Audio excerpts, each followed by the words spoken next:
좌우에 계신 분과 인사하겠습니다. 주 안에서 사랑하고 축복합니다. 주 안에서 사랑하고 축복합니다.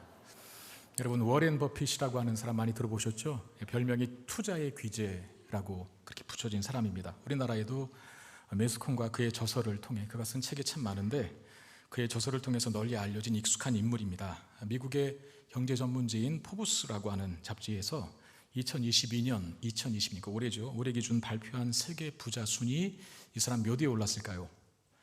우리나라 부호가 아니라 세계 부자 중에 5위에 랭크되었다 합니다.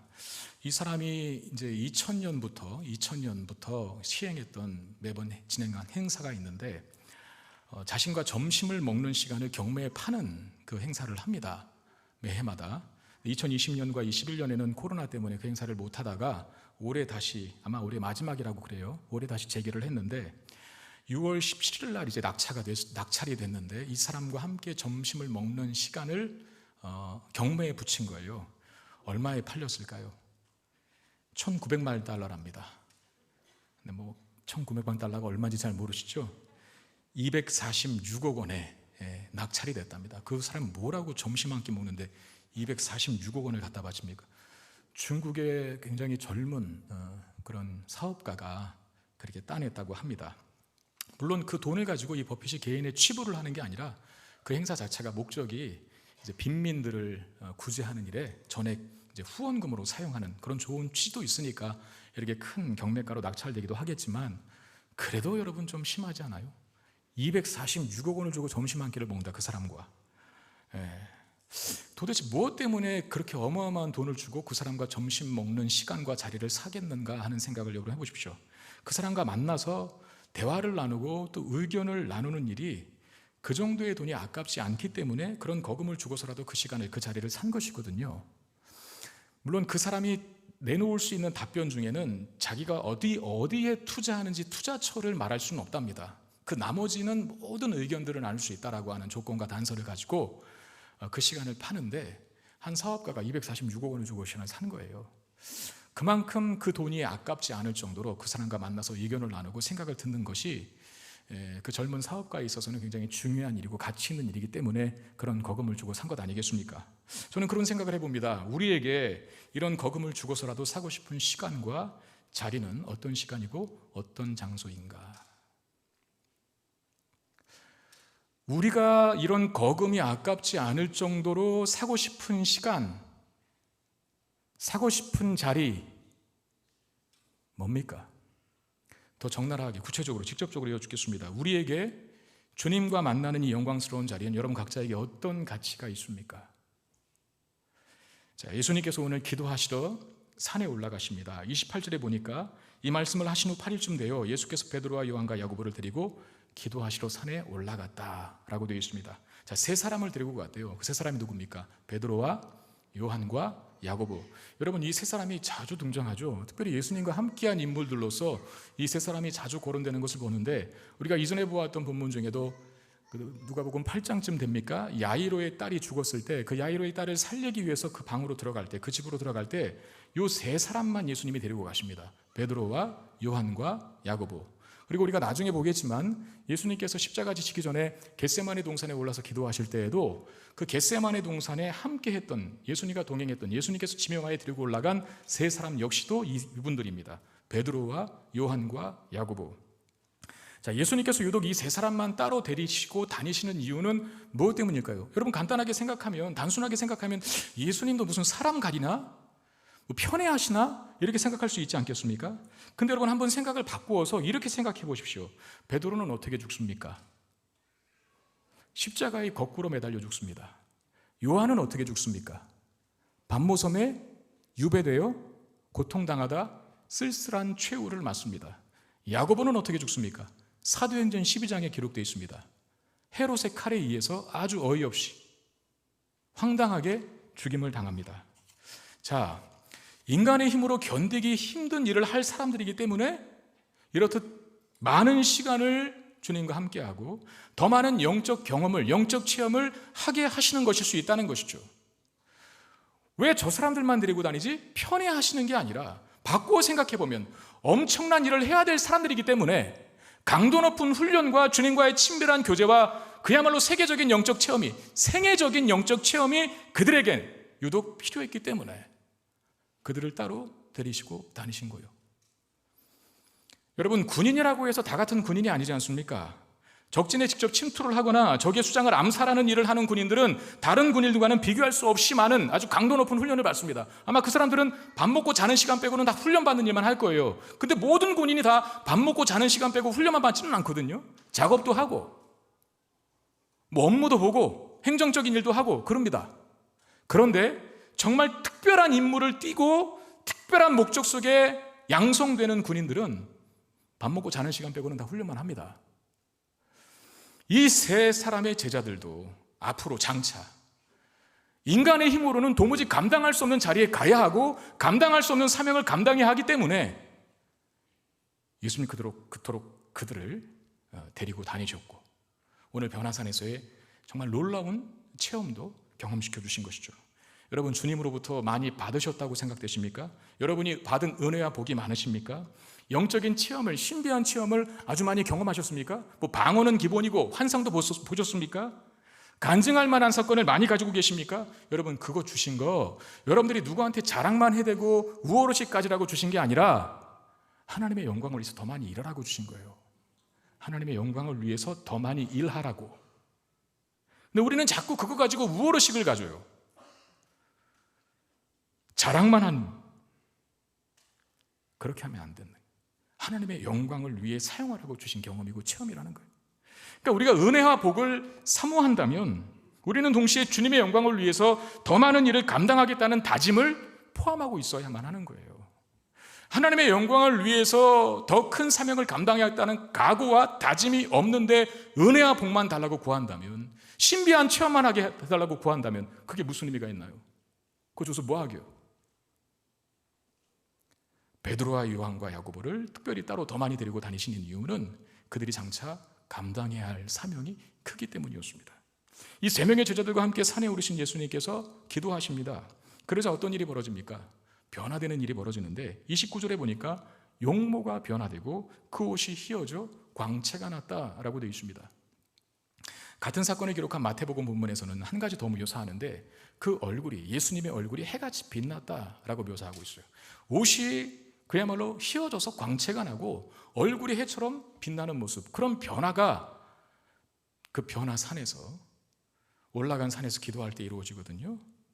무슨 변화를 이루신 겁니까? 영광스럽게 변화되신 것이죠. 영광스럽게.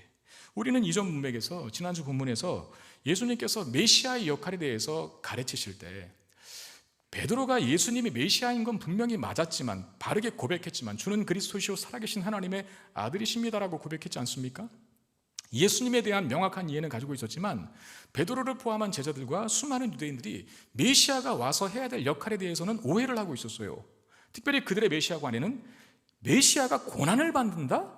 죽는다? 그런 내용은 없습니다. 그런데 예수님께서 그들의 잘못된 메시아관을 바로 정립해 주셨죠. 내가 고난당할 것이고, 그리고 기득권 세력들에 의해서 죽임을 당하게 될 것이다 라고 하는 내용을 가르치셨어요. 그러니까 십자가를 지셔야 한다는 것이죠. 고난받고 십자가 지시는 것은 예수님 자신에게도 힘든 일임에 분명합니다. 그런데 그 길을 가셔야 합니다.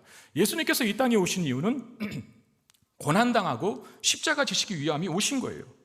그러나 그 일이 예수님께 힘든데, 그러므로 그 이 영광스러운 체험은, 이 산에서의 영광스러운 변화된 모습은 십자가를, 그 어렵고 힘든 십자가를 예수님이 잘 감당할 수 있도록 우리 예수님에게 성부 하나님의 위로가 부어지고 있는 시간이라는 것이죠. 여러분, 십자가가 끝이 아니라는 사실을 이 산에서 다시 일깨우는 것이고, 십자가 이후에 주어지게 될 부활의 영광을 미리 재현시키는 사건, 재현하는 사건이 바로 이 산에서 예수님께서 영광스러운 모습으로 변화되는 거랍니다. 바로 이 영광스러운 체험을 밥 먹다가 하는 게 아닙니다. 잠자다가 하는 게 아니고, 놀다가 하지 않고 뭐 하러 갔을 때 합니까? 기도하러 갔을 때. 기도하러 갔을 때 이런 영광스러운 체험을, 십자가를 질 수 있는 위로와 능력이 부어지는 경험을 하게 된다는 거예요. 이토록 기도가 중요하다는 겁니다. 아무리 강조해도 지나치지 않죠. 기도가 중요하다는 말은, 물론 우리가 기도한다고 해서 우리 인생에서 경험하는 문제가 즉각적으로 사라지고 해결되고, 우리의 인생에서 지게 될 짐들이, 인생의 짐들이, 수고하는 짐들이 갑자기 사라지거나 우리의 현실이 낙원으로 바뀌는 것은 아닙니다. 여전히 문제는 남아있고 어려운 현실은 제거되지 않을 때가 훨씬 더 많습니다. 예수님도 기도의 산에 올랐다고 해서 그가 져야 할 십자가가 제거되거나 사라지는 것은 아니었습니다. 그러나 기도했을 때 그걸 감당할 수 있는 능력과 위로가 주어진다는 것이죠. 우리도 마찬가지. 기도할 때 우리의 문제가 즉각적으로 해결되고 우리의 어려움들이 단번에 제거되는 건 아닐 수 있지만 기도할 때 우리는 현실을, 문제적인 상황을 감당할 힘을 얻게 된다는 겁니다. 문제를 극복할 능력을 얻게 되고요. 또 하나, 기도의 응답을 받기 전에 기도한 나 자신이 변화되는 은혜를 경험한다는 거예요. 기도하고 있는 나 자신이 기도를 통해서 변화되는. 제가 저 자신을 위해서 기도하는 한 가지 기도 제목이 있는데, 하나님의 마음이 제 안에, 제 마음 안에 있기를 원합니다라고 하는 기도 제목이에요. 눈치채신 분도 있겠지만 저는 밴댕이 소갈딱지를 갖고 있는 사람입니다. 원래 천성이 약간 그랬어요. 뭔가 이렇게 잘 참지를 못하고 바르르 이렇게 떨고 그러다가 확 죽어버리는 밴댕이가 그런다면서요. 바르르 떨다가 갑자기 죽어버린, 성질에 못 이겨서. 약간 그런 기질이었거든요.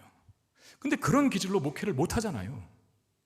하나님이 저를 훈련시키시고 또 훈련의 그 과정 속에서 터득한 저 자신을 위한 기도 제목 중에 한 가지가 그거예요. 하나님의 마음이 내 안에 있기를 원합니다. 여러분, 하나님의 마음은 밴댕이 소갈딱지가 아닙니다. 우주와 같이 넓습니다. 바다와 같이 광활합니다. 네.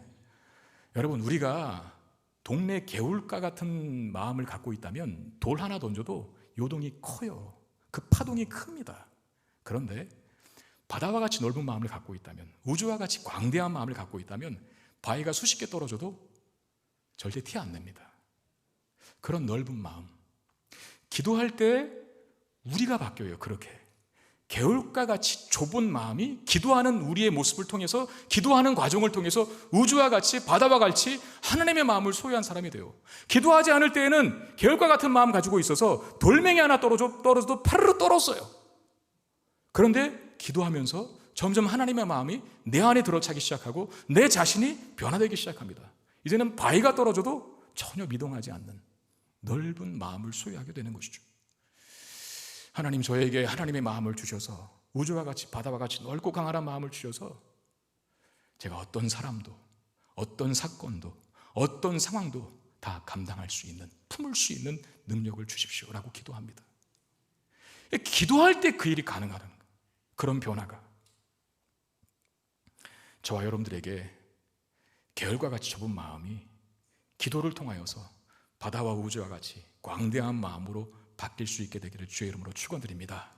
돌이 떨어지는, 아니 바위돌이 수십 개 떨어지는 상황 속에서도 전혀 흔들리지 않는, 꿈쩍도 하지 않는, 여유를 잃지 않는 그런 능력을 가질 수 있는 우리가 되기를 주의 이름으로 축원드립니다.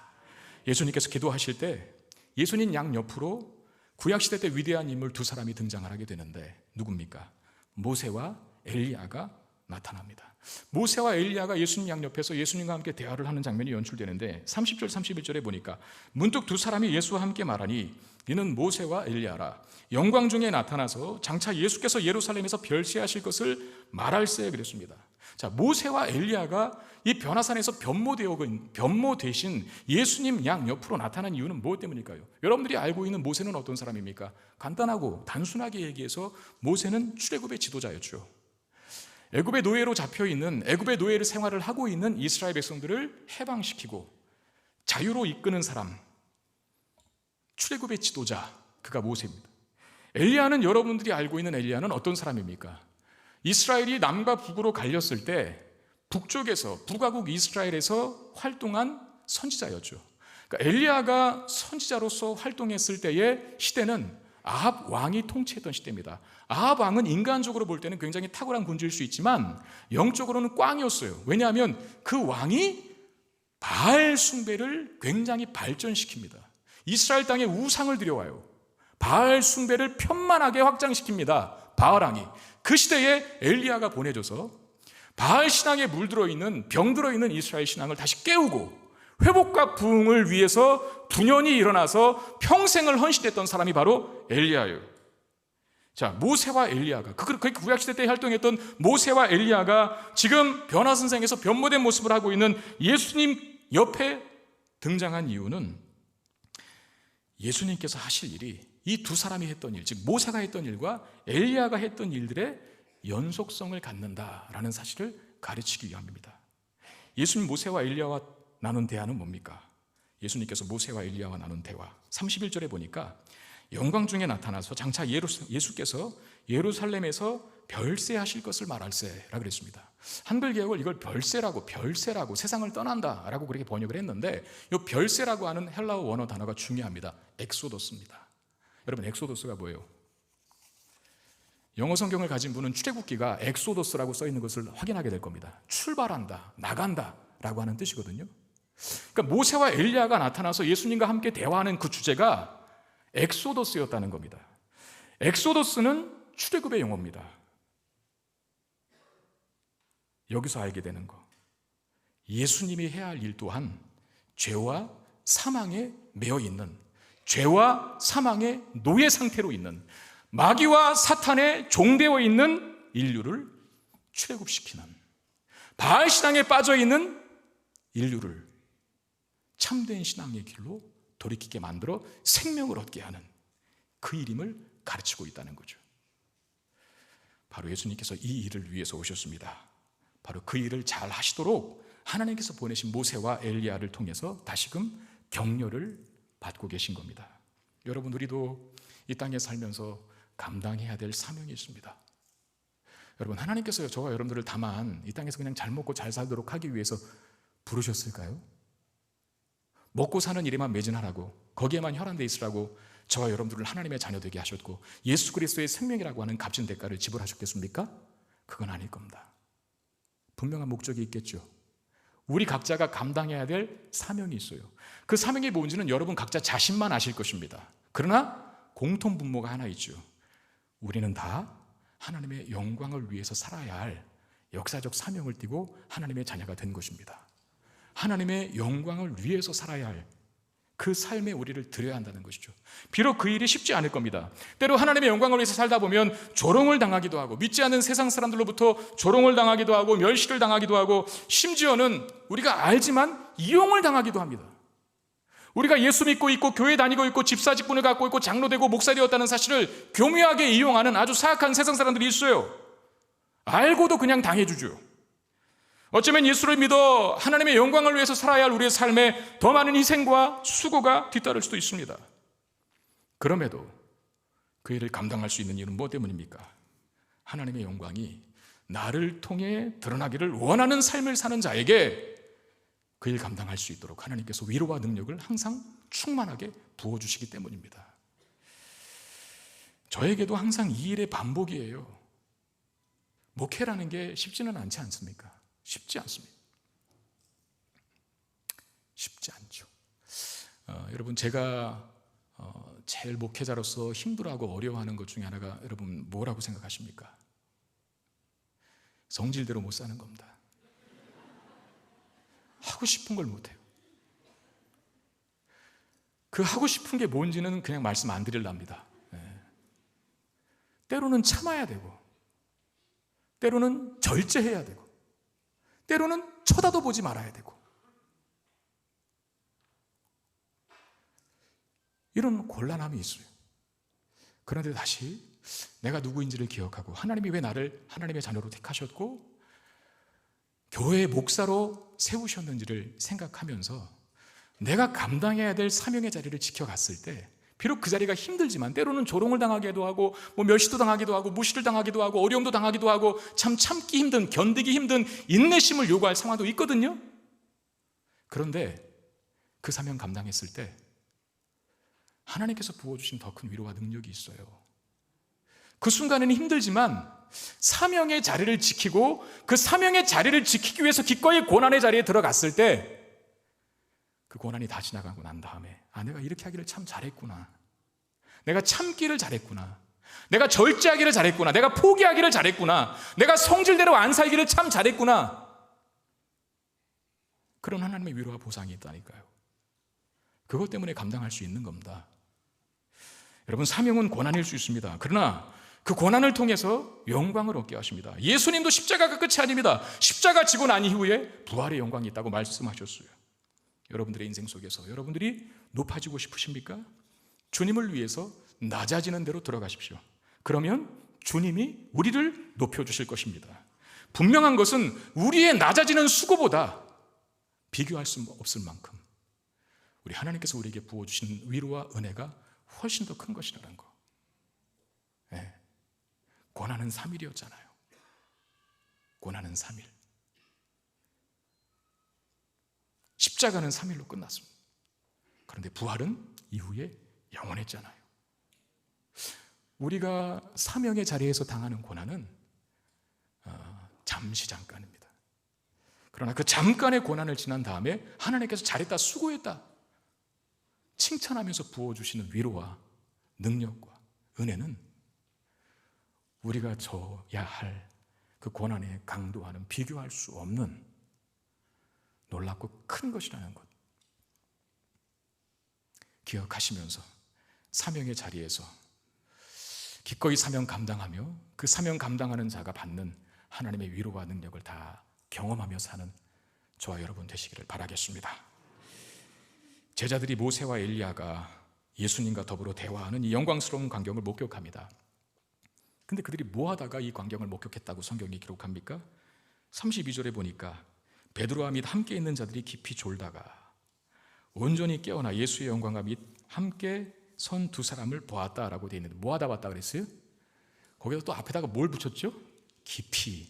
원어에 정말 그렇게 되어 있더라고요. 깊이 졸다간 뭡니까 이게 도대체?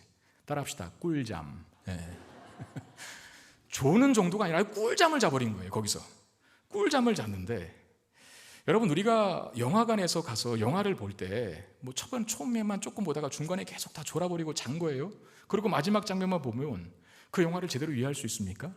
없어요. 내내 영화가 상영되는 내내 졸다가 끝에만 살짝 본 거예요. 끝에 살짝 보고 나서 이 영화는 재미없다, 이 영화는 재미있다 판단할 수 있습니까? 그건 잘못된 거겠죠, 분명히. 여러분 설교 말씀도 그렇지 않습니까? 가장 무서운 성도가 누군지 아세요? 설교 시간 내내 졸다가 마지막에 잠깐 깨서 잠깐 받은 은혜 가지고, 받은 말씀 가지고 목사님 은혜 받았습니다라고 이야기하는 굉장히 무서운 성도예요. 그분은 항상 헛소리할 가능성이 높습니다. 은혜가 어느 포인트, 어느 지점에서 은혜를 받았는지를 잘 몰라요. 내가 이야기한 건 그게 아닌데 엉뚱한 거 가지고 은혜 받았다고 얘기한. 그 예배 시간에 졸면 헛소리를 합니다. 여러분 예배 시간에 절대 졸지 마시길 바랍니다. 항상 조는 자리가 있죠. 그리고 조는 분들이 늘 졸죠. 3층에 있는 분들이 요주의 분들이. 물론 얼마나 피곤하겠어요. 6일 동안 열심히 일하다가 6일 동안 또 불면증에 시달리다가 이 교회만 오면은 그냥 평안이 임하여서 스스로 잠이 오는데, 불면증이 막 오늘만큼은 치료가 되는데 목사님 그것도 못하게 하면 어떻게 하십니까? 하나님께서 사랑하시는 자에게 잠을 준다고 하시지 않았나요? 왜 그건 항상 거기다 들이대는지는 모르겠지만 하나님이 사랑하시는 자를 이게 잠을 준다고 했는데라고 하면서 온갖 합리화를 다 하지만 좋습니다. 가끔씩은 가능하지만 매주는 안 됩니다. 근데 보면 매주 조는 분들이 졸아요. 이 습관이에요. 정말 피곤해서일까요? 정말 6일 동안 열심히 일하고 불면증에 시달렸다가 잠깐 조는 걸까요? 아니에요. 원인을 엄밀하게 분석해 보면 그분이 영적으로 병들어 있을 가능성이 높습니다. 문제는 그러면 분별력과 판단력을 잃어버린다는 거예요. 영적인 게으름과 나태함, 단지 조는 걸 말하는 게 아니라 여러분 그 졸음이 상징하는 게 뭐겠어요? 영적인 나태함과 게으름이거든요. 영적인 나태함과 게으름이 빠졌을 때 어떤 문제가 발생합니까? 분별력도 흐려지고 판단력도 흐려집니다. 지금 내내 졸았던 베드로가 마지막 광경만 딱 보고 무슨 말을 하는지를 한번 보십시오. 33절에 두 사람이 떠날 때에 베드로가 여쭙게 여짜오되 주여 우리가 여기 있는 것이 좋사오니 우리가 초막 셋을 때 하나는 주를 위하여 하나는 모세를 위하여 하나는 엘리야를 위하여 하사이다 하되, 마지막 말이 중요해요. 자기가 하는 말을 자기도 알지 못하더라. 이건 지금 누가가 쓴 책이, 누가복음이 누가가 쓴 책이지 않습니까? 누가라고 하는 사람이 베드로의 이 이야기를 평가한 거예요. 자기가 하는 말을 자기도 알지 못한다는 게 무슨 뜻일까요? 헛소리했다는 거예요. 내가 하는 말을 내가 알지 못한다는 게 헛소리지 그게 본심이겠습니까? 물론 어느 정도 본심도 있겠죠. 그 영광스러운 장면을 딱 봤으니까 여기 있고 싶은 마음도 있겠죠. 그러나 이것이 잘못된 판단이고 잘못된 분별력에 기인한 발언이라고 하는 것은 무엇 때문입니까? 지금 베드로가 무슨 말을 했습니까? 여기가 좋사오니 여기서 초막을 짓고 사십시다. 내가 주님을 위하여 모세를 위하여 엘리야를 위하여 집을 짓겠사오니 우리 여기 머뭅시다라고 제안한 거거든요. 그러나 예수님은 이 세 사람 베드로와 요한과 야고보에게만 영광을 얻자고 오신 것이 아니잖아요. 인류의 구원을 위해 오셨습니다. 인류의 구원을 위해 오셨다는 거예요. 그러므로 이 영광의 빛은 변화산이라고 하는 한 공간에만 갇혀 있어서는 안 돼요. 내려가야죠. 어디로? 산으로, 이 세상으로, 아래로. 다음 주에 내려옵니다. 예수님 베드로 말 안 들어요. 초막셋 안 짓습니다. 내려가십니다. 왜? 영광의 빛은 세상 만방에 비춰져야 하니까. 여러분, 교회도 마찬가지. 우리끼리만 좋은 교회가 되어서는 안 됩니다. 우리가 받은 복과 은혜를 세상으로 흘려보내야 되죠. 여기가 좋사오니 우리끼리만이 좋사오니라고 하는 교회만큼 어떻게 보면 건강하지 못하고 병들어간다라고 하는 것을 보여주는 단적인 증거는 없다고 저는 생각합니다. 여러분, 우리가 최근에 봤지만 얼마 전에 왜 브라질에서 그런 일이 있었는지 의아했잖아요. 5명의 한국 어린이가 정화조 묻기 위해서 파는 구덩이에서 놀다가 그 흙더미가 무너져 버리는 바람에 매장돼서 죽었어요. 그 사건이 보도가 됐는데 한참 후에 이제 조사를 하면서 알려진 진실이지만 그 죽은 아이들이 어떤 괴이한 집단에 소속된 부모들의 자녀였다는 거예요. 그 괴이한 집단이, 브라질의 그 괴이한 집단이 우리나라 사람들이 가서 뭐 했는지 조사해 보니까 그 괴이한 집단의 정체가 드러났죠. 뭔지 아세요? 돌나라 왕국입니다. 인터넷에 한번 쳐보세요. 돌나라 왕국이라고. 그러면 기사가 쫙 뜹니다. 박명호라고 하는 사람이 하나님입니다. 그 사람이 자신을 하나님이라 그래요. 교주예요, 교주. 이 사람들이 집단 생활을 하면서 아주 폐쇄적인 공간에서 자급자족을 합니다. 그러니까 세상과 굉장히 단절시켜놔요. 정규 학교 교육을 거부하고 자기들만의 학교를 세워서 교주가 가르치는 교리들을 어릴 때부터 세뇌를 시킵니다. 그야말로 그 박명호라고 하는 교주 인간의 왕국이에요. 여러분, 저는 참 경악을 금치 못했습니다. 지금과 같은 시대에 이런 집단이 있는 것이 참 신비할 노릇이다. 이렇게 과학과 이성이 발달한 시대에 깨어있는 사람들이 많다고 하는 이 시대에 계몽이 된 사회에 살고 있는 구성원들이 많다고 판단되는 이 시대에 이런 폐쇄적이고 말도 안 되는 허무맹랑한 집단 속에서 수많은 사람들이 고통당하고 정말 세뇌가 어느 정도나 됐는지 방송기자들과 인터뷰를 하는데 방송기자들에게 막 공격하더라고요. 니들이 박명호를 박명호라고 이야기하지 말라고. 우리에게 있어서는 그 사람은 하나님이니까 함부로 이야기하지 말라고 막 대들더라고요. 야, 참 미혹의 영이 역사하는 거예요. 그러니까 아무리 가방끈 길고 머리 똑똑하고 소용없어요. 예?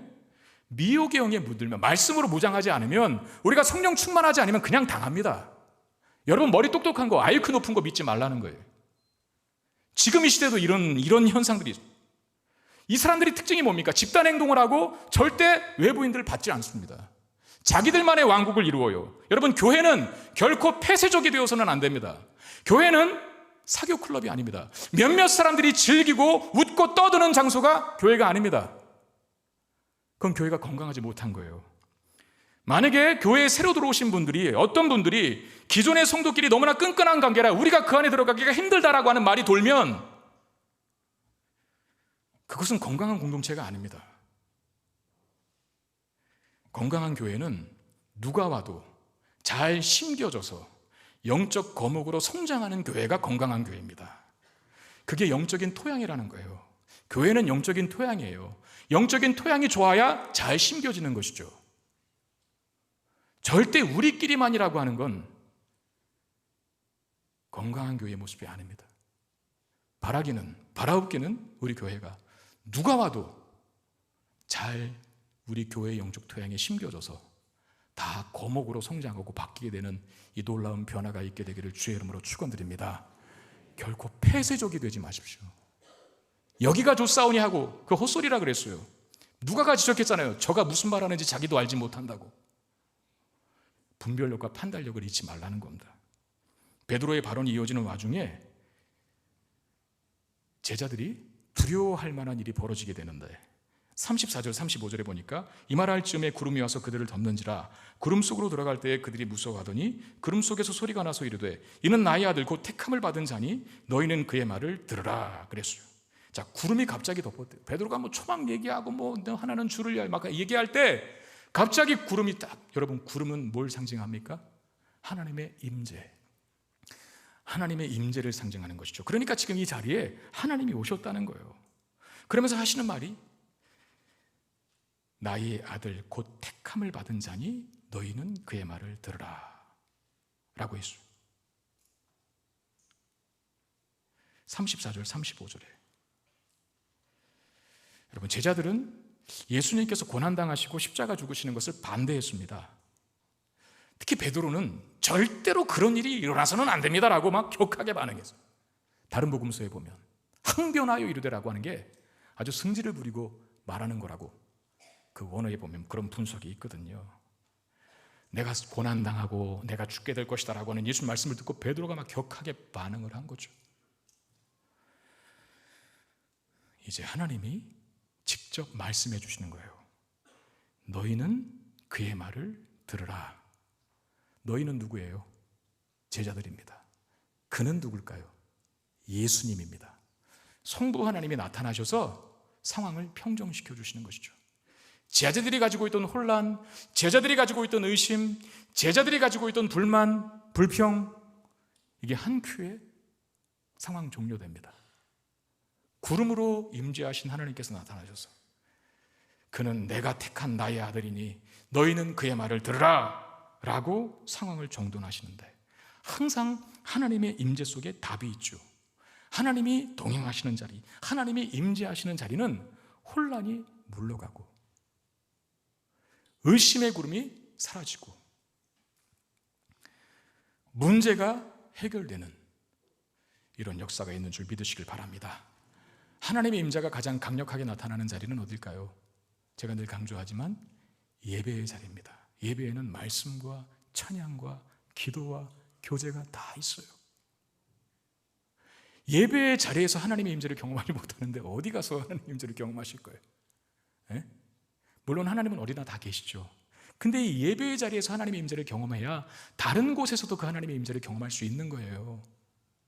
그리고 이 예배의 자리에서 하나님의 임재를 강력하게 그리고 제대로 경험하면 여러분들의 인생에 주어진 모든 의심, 혼란, 문제 다 상황 종료된다는 겁니다. 이사야 6장에 보면 이사야의 소명 기사가 기록되어 있는데, 이사야가 선지자로 부름받게 되는 그런 사건을 기록한 내용이 있어요. 6장 1절에 이렇게 기록을 합니다. 우시야 왕이 죽던 해에, 그러니까 이사야라고 하는 사람이 선지자로 소명을 받을 때 그 시대적 배경이 뭐냐면 우시야 왕이 죽던 해라는 겁니다. 우시야 왕이 어떤 사람입니까? 남왕조 유다의 왕이었죠. 남유다의 왕으로서 굉장히 탁월한 왕이었어요. 이 사람이 지금 오늘날로 말하면 신무기 같은 것들을 개발해서 군사력을 굉장히 강화시킵니다. 어마어마한 무기들을 만들어내요. 그리고 이 사람이 농업기술을 발전시켜서 백성들의 먹고 사는 문제를 해결해 줍니다. 여러분, 백성들은 그렇잖아요. 아무리 뭐가 다 좋아도 먹고 사는 문제가 자기에게 늘 문제로 있으면 그 지도자를 원망하게 되는 법이에요. 그런데 자기 먹고 사는 문제만 해결시켜주면 그래도 그 지도자를 인정해요. 근데 우시야 왕이 농업기술을 발전시켜서 먹고 사는 문제를 해결해 줬어요. 이스라엘 역사상 가장 황금 시대를 이야기한다면 솔로몬이 통치했던 시대라고 보거든요. 어쩌면 솔로몬 버금가는 시대를 이끌고 그런 통치를 했던 왕으로서 한 사람을 들자면 바로 이 우시야 왕일 겁니다. 그런데 그 우시야 왕이 통치함으로 누렸던 번영의 시대가 졌다는 거예요 지금. 왜? 우시야 왕이 죽던 해라고 했으니까. 절망이 찾아옵니다. 죽음의 그림자가 들어옵니다. 그때 그들의 절망과 두려움을 물리칠 수 있는 대안으로 이사야를 소명하시면서 보여주신 환상이 뭐냐? 이사야 6장 1절 3절에 우시야 왕이 죽던 해에 내가 본즉 주께서 높이 들린 보좌에 앉으셨는데 그 옷자락은 성전에 가득하였고 스랍들이 모시고 섰는데 각기 6날개가 있어 굿들로는 자기 얼굴을 가리었고 굿들로는 자기의 발을 가리었고 굿들로는 날며 서로 불러 이르되 거룩하다 거룩하다 거룩하다 만군의 여호와여 그의 영광이 온 땅에 충만하도다 하더라 그랬어요. 이게 뭡니까? 예배의 광경이라는 거예요. 우시야가 죽고 없지만, 그래서 절망스럽고 그래서 두렵고 그래서 불안하겠지만, 그러나 이스라엘아 잊지 말라. 너희들이 예배만 회복한다면 하나님의 임재와 영광이 충만한 그 예배를 너희들이 드린다면 이스라엘의 영광은 떠나지 않을 것이라. 그걸 말씀하고 있다는 겁니다. 오늘 우리가 살아가는 현실은 참 어렵고 힘이 듭니다. 어디 하나 마음에 소망을 둘 데가 없죠. 뉴스를 보면 여러분들은 어떠세요? 뉴스를 보면 여러분들은 어떤 감정과 어떤 마음이 드십니까? 저는 뉴스를 볼 때마다 이 나라가 곧 망할 것 같아요. 뉴스를 볼 때마다 참 이 나라가 이만큼 돌아가는 게 신기할 정도로. 왜? 높으신 양반들은 늘 어떻게 그렇게 늘 이슈가 있는지 싸움이 끊이지를 않아요. 아니 자기들 같은 편끼리 그렇게 죽일 듯이 싸우는데 나라가 존속하는 게 신기한 일 아닙니까? 결혼도 못하고 아이들도 못 낳아요. 여러분 그 뉴스 접하셨어요? 대도시 중에 충북 청주가 소멸될 위기에 놓인 도시 1위랍니다. 지금 청주는, 제가 아는 청주는 대도시였거든요.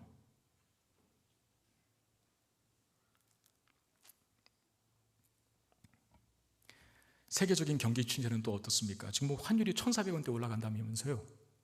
우리나라는 수출로 먹고 사는 나라인데 1,400원이면 남는 게 없답니다.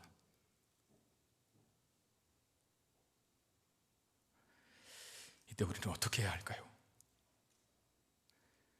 하나님의 임재가 답입니다. 예배 속에 그 임재를 누리는 저와 여러분 되시기를 주의 이름으로 축원드립니다. 그러면 우리는 어떤 어려움도 이겨낼 힘과 능력과 지혜를 하나님의 임재 속에 공급받게 될 줄로 믿습니다.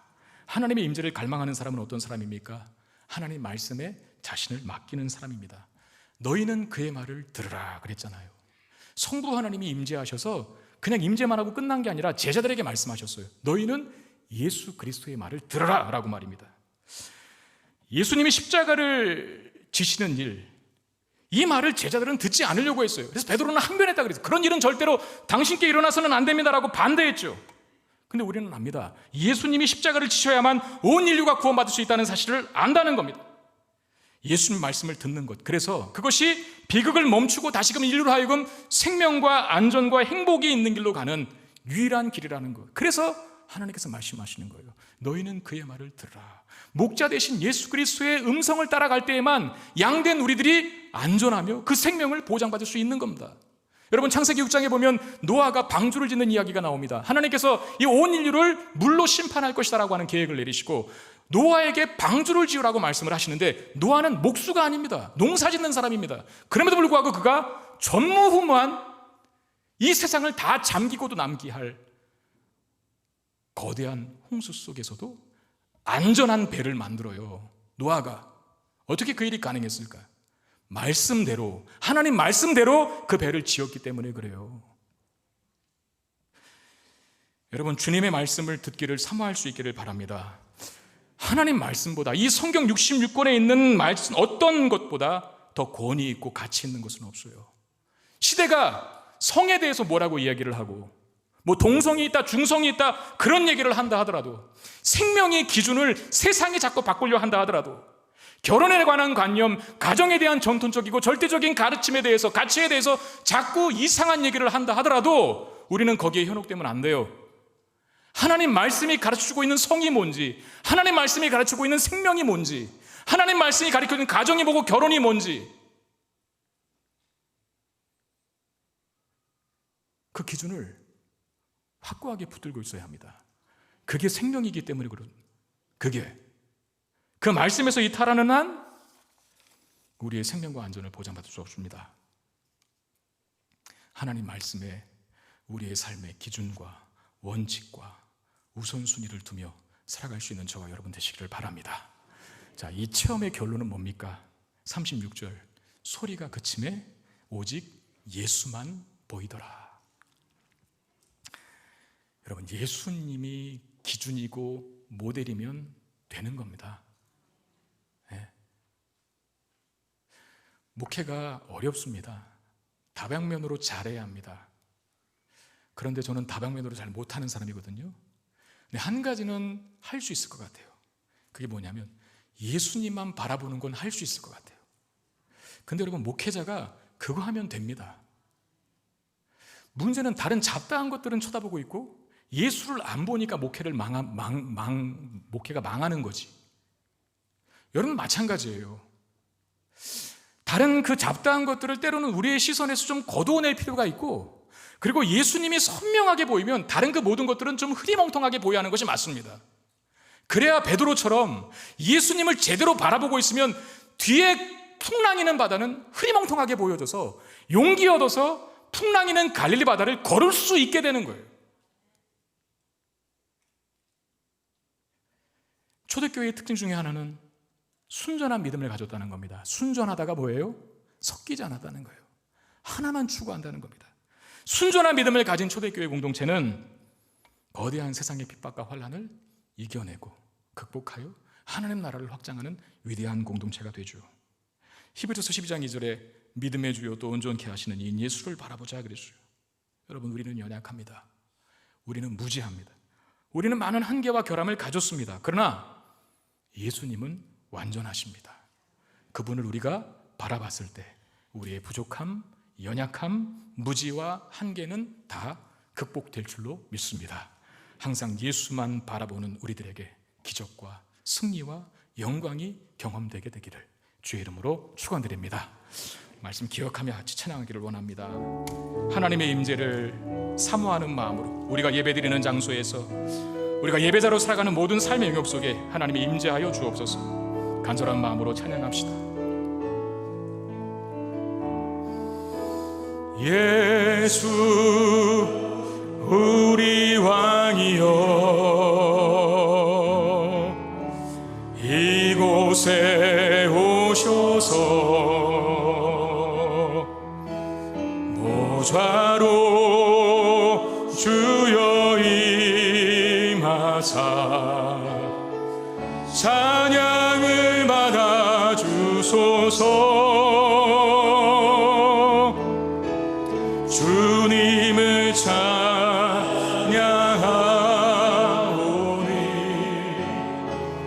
주님을 경배하오니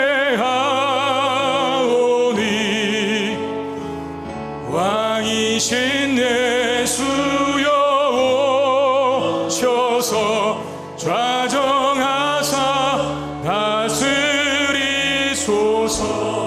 예수 우리 왕이요 예수 우리 왕이여 이곳에 오소서.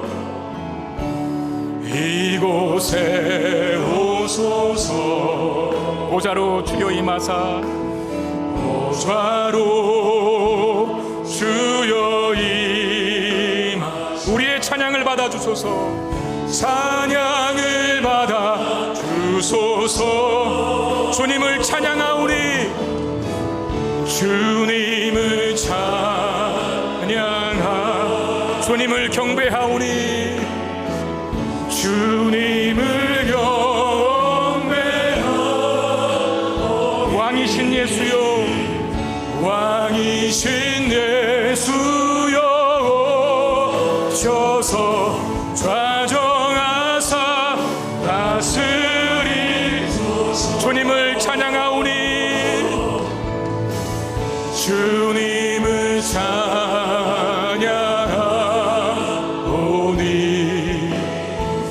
주님을 경배하오니 왕이신 예수여 오셔서 좌정하사 다시 한번 전심으로 찬양합시다. 주님을 찬양하오니 아멘. 주님을 찬양하 주님을 경배하오니 주님을 경배하오니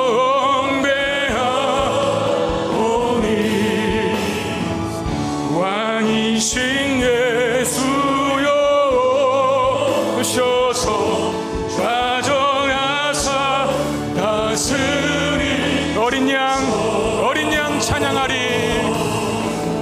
어린 양 찬양하리. 내 평생 그 하나로 충분해요.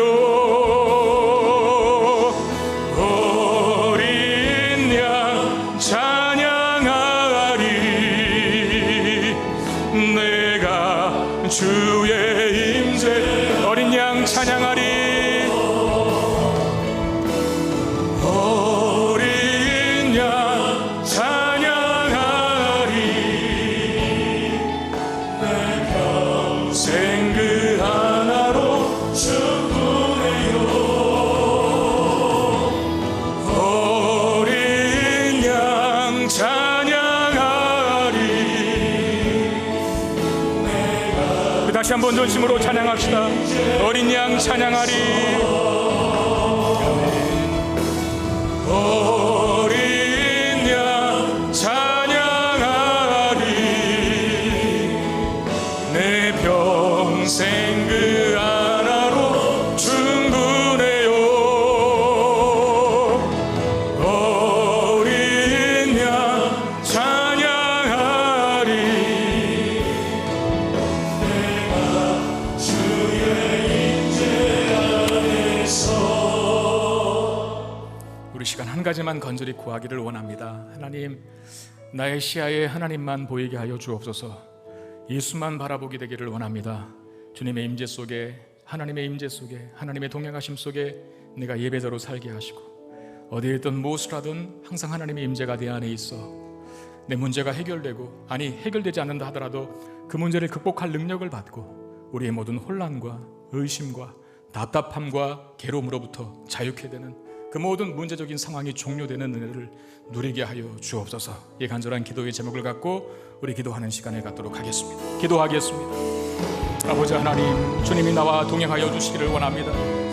내 삶의 기준이요, 내 삶의 방향이요, 내 삶의 모든 것 되시고 전부 되신 분 오직 주님밖에 없음을 고백합니다. 우리 주 예수 그리스도의 형상과 모습이 하나님 내 시야에서 떠나지 않게 하여 주시고, 주님을 더 집중하여 바라볼 때 다른 모든 잡다한 세상 것들로부터 내 시선이 자유케 되는 은혜로 허락하여 주시고, 주님을 선망하게 바라보면 바라볼수록 다른 모든 세상의 문제와 고통과 아픔들은 흐리멍텅하게 희미하게 보여지는 은혜로 허락하여 주옵소서. 베드로가 주님 바라봤을 때, 주님께 집중하였을 때 하나님 풍랑이는 바다가 보이지 않았고 용기를 얻어 무리는 초월적인 기적과 능력의 역사를 경험했던 것처럼 우리가 있는 모든 장소가 하나님이 임재하시는 곳 되기를 원합니다. 하나님이 동행하시는 곳 되기를 원합니다. 주님을 바라보는 곳이 되기를 원합니다. 그리하여서 있는 그 자리에서 승리를 경험하고 기적을 경험하고 능력을 경험할 수 있는 우리의 세계가 될 수 있도록 주여 은혜를 베풀어 주옵소서. 또 한 주간 살아간 우리의 삶 속에 주님 자정하시고 임재하시기를 원합니다. 하나님 말씀대로 살아갈 수 있는 복을 누릴 수 있게 하여 주셔서 주님이 동행하심이 주의 임재와 그 함께 하심의 능력이 얼마나 큰 것인가를 경험하는 한 주가 될 수 있도록 주여 우리 사랑하는 성도들의 삶에 자정하여 주시옵소서. 주님 예수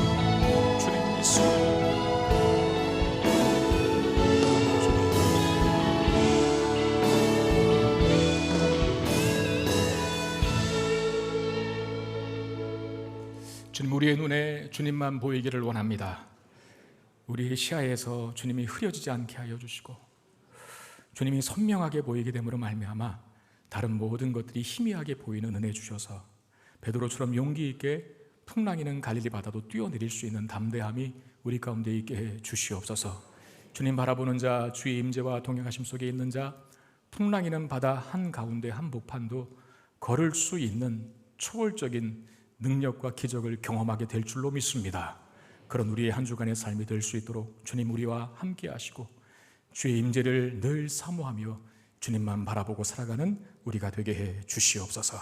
귀한 예물을 하나님 앞에 올려드립니다. 주님 받으시고 하나님 나라와 영광을 위해서 아름답게 쓰여지게 하시고 예물 드린 손길들 위해 한량없는 은혜와 복을 허락해 주시옵소서.